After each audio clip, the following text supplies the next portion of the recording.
Mudhar Zahran is a Jordanian politician who really exposes the crazy corruption in the Arab world.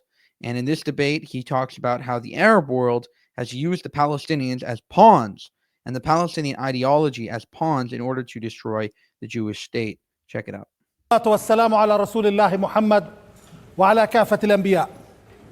In the name of God, the merciful, the most merciful, with prayers and peace be upon all prophets, including our prophet Muhammad.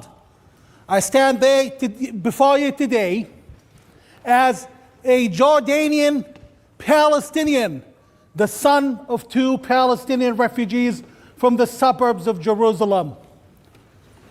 I am a textbook Palestinian. I've suffered all the pain. I've been through all of it. While everyone else is talking about the Arab-Israeli so-called conflict, we are the ones who are actually experiencing it. While the BDS is bleating about our rights from London, we are suffering jails and torture in Jordan. The saga continues for 70 years now. Everyone has a stake except us. We are the ones who have no say, while everyone theorizing, lecturing us how we should be treated and what should happen to us and how evil those Zionist Jews are. Meanwhile, no one says a word about 6.2 Palestinians in Jordan, not 2 million, according to a well-documented US intelligence cable made available by WikiLeaks. There was a country called Palestine. That country was the leftover British creation of the leftovers of the Ottoman Empire. The country stretched from the Mediterranean to the borders of Iraq, including what's today called Jordan, my country. Jews were our neighbors in Hebron. My late grandfather told me about his neighbor, Khawaja Kakum, a Jewish rabbi who, believe it or not, used to do Sharia law judgment for the Muslims in my town. We never had a problem with the Jews in Palestine before the colonial Britons had other ideas about how they should separate us. And then the United Nations, one of the most dysfunctional organizations in human history, decided to separate the land. Jews are our brothers and sisters and neighbors. They have always been. Where does our oppression come from? Let's talk about my country, Jordan.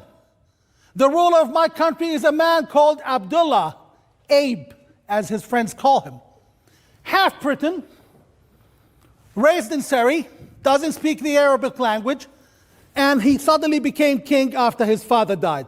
Sounds typical, sounds familiar actually. At the same time, this gentleman, since he took over, he cut off every single right Jordanians of Palestinian heritage had in Jordan. Jordan is not a host country. Jordan is a part of our country. Jordan is 78% of Palestine. Jordan is our country. How come you never hear anyone speaking about the king of Jordan denaturalizing up to 500,000 Jordanians of Palestinian heritage between 2004 and 2010? In case you're completely lost at what he's inferring, is that Jordan is already a Palestinian state. We don't need another one. Same exact thing that the Israeli right say all the time. It doesn't make sense to create another Palestinian state over the Jewish state when you already have Jordan, which is made up of majority Palestinians, as a basis basically for already a Palestinian state, and that the leadership of Jordan should be removed because they suppress Palestinians in their own country. You wake up and your passport is taken away. It's your country. Imagine if you were born in Bedfordshire and you wake up and you no longer have a citizenship. You're no longer British. You're no longer entitled to anything. And the Queen has done that to you. Now, this happens in Jordan. We're deprived of every basic right, including joining the police force and the army. Every right, including state benefit. But one right that the king has, which he would never give up, is his right to collect taxes from us. We are some of the most taxed Arabs. This today, the king has become so collective in his punishment of the people. Our East Bank Palestinian Jordanian brothers, what some of you call the Bedouins, okay, they're now under the same plight. He's torturing all of us. Does anyone talk about it? No. Everyone's busy talking about Israel and how bad the Jews are, killing the Palestinians and butchering them. Why is that so? Meanwhile, the plight doesn't stop with Jordan. Jordan is the Hashemite kingdom is the most ruthless oppressor of the Palestinians and has been since 1970. It's the media's best kept secret. You go to Lebanon, where Palestinian children are not allowed to be admitted to state hospitals, even if they have the money. And the suffering and the tragedy rolls down into us being second-class subhumans in the eyes of most Arab governments. Why is this? This is simply because the conflict is not actually a conflict. It's a well-designed, carefully manipulated, strategically implanted crisis that has been rolling for 70 years. An example of that is how many organizations have been created to deal with the so-called conflict. The Quartet, for example. What has the Quartet achieved?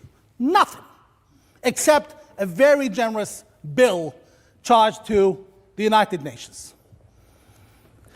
I'm here to tell everyone, in the capacity of me being the rightful and only legitimate leader of the Palestinian Jordanian majority and the people of Jordan,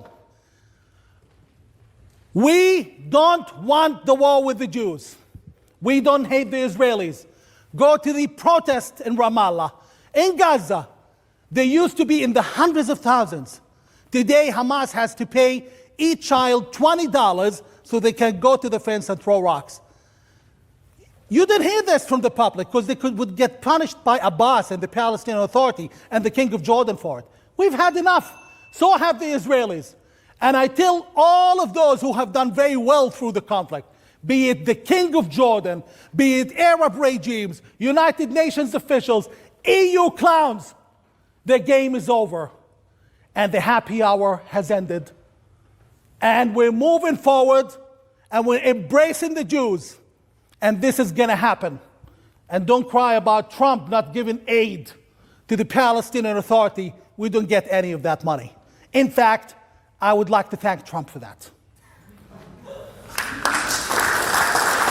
And I'm going to say this in Arabic, English, and Hebrew. Am Israel Chai, Am Yardan Chai. Long live the state of Jordan. Long live the state of Israel. عاشت أمة إسرائيل.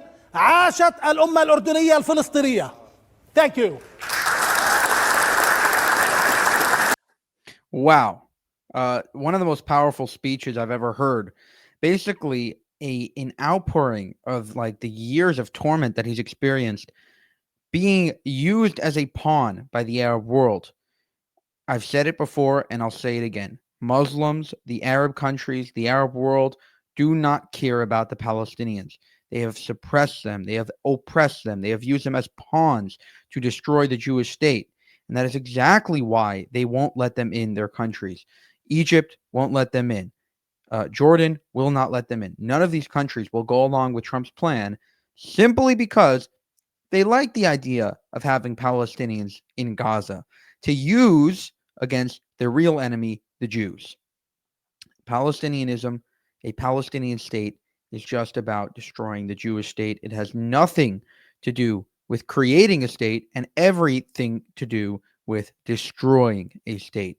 For more, subscribe to the channel. If you want to help us make more of these videos, you can go to buymeacoffee.com/JewishUncensored.